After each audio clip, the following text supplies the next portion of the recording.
Welcome back to the latest episode of... Oh,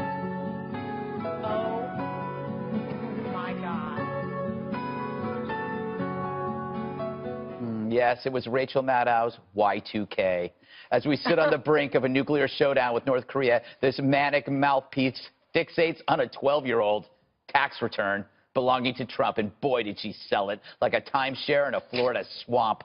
It was ShamWow meets Shark Tank without the charm and twice as smug. Oh my God. It's been a little bit of a hullabaloo around here this evening. I apologize for being a little flustered. People literally were tweeting at me, "Shut up, get to Rachel."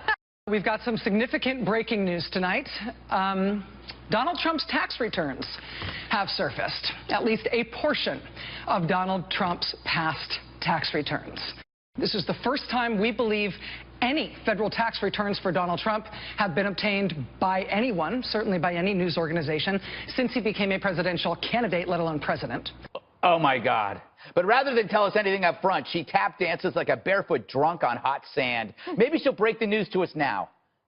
Tonight, we have this exclusive first look at their reporting at what they have obtained.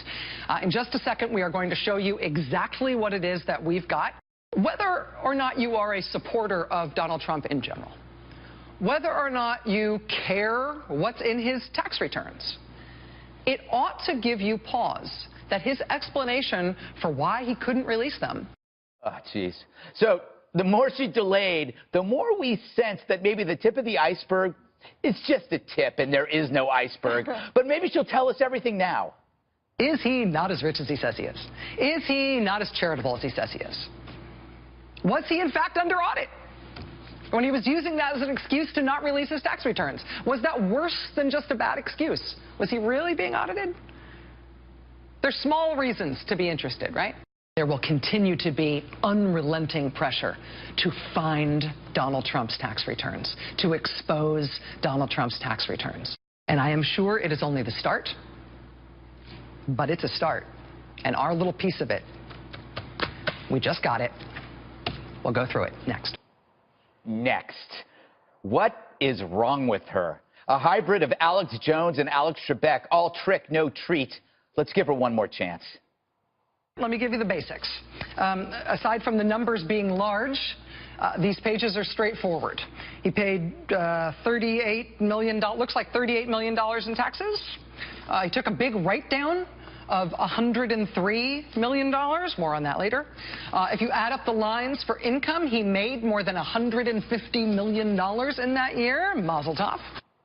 So that's it. Talk about a big fat zero, or 6 zeros with a 38 in front of it. Trump paid $36 million in taxes at a tax rate higher than Obama, Comrade Bernie, and MSNBC. I salute you, Maddow. The Pulitzer is in the mail. What's next? Will you be revealing Steve Bannon's disturbing ankle tattoo? I hear it's a dolphin. Huh? So when America hears this news, what do you think they think? Outrage, scandal? No, they think, wow, Trump's rich. Who knew? So how did Rachel fall for this? Trump set it up by fueling the intrigue. Remember when the Roadrunner would paint a tunnel entrance on a rock formation so the coyote would slam right into it? Trump just did that to Rachel. He baited the trap for months, pretending that somewhere lurked the Ark of the Covenant. And now MSNBC has to peel Rachel and her smirk off that stone wall. Trump wins again by the left simply losing their minds and their ethics and their dignity and their self-control. It was awesome. So, Eric. Thank you.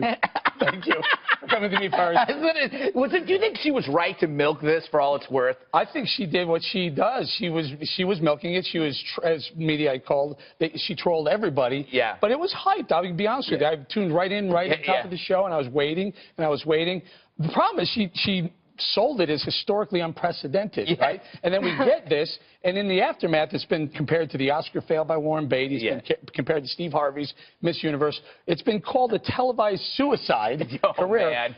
But if you look at it this way, she made the story from Donald Trump's tax returns to Rachel Maddow's massive fail. Right. The question is, was this an exquisite setup by Donald Trump? Because when you really take the tax return apart, it's great for him. Yeah. He paid 25% a rate of 25% federally. That's not state. That's not local. That's massive tax burden. Higher than Barack Obama paid, higher than Mitt Romney paid, higher, as you point out, than Bernie Sanders, higher than anyone. And you have to say, if it is, like you said, did Trump just paint the tunnel in the front of a rock formation? It feels like it, seems like it. I was waiting to see what the left would do, or I was waiting to see what the rest of the MSNBC crowd would do. So I got up early and I watched my friend Morning Joe. Yeah. He took the day off. So, Scarborough, good job. If you're ever going to take a day off, take this morning off. He was under his covers in his snuggie. Exactly. Kimberly, I felt bad for Geraldo because he started trending immediately. Because of Capone. They kept comparing it to the vault, and I'm going like, maybe Geraldo finally can lose the vault. It's now Maddow's returns.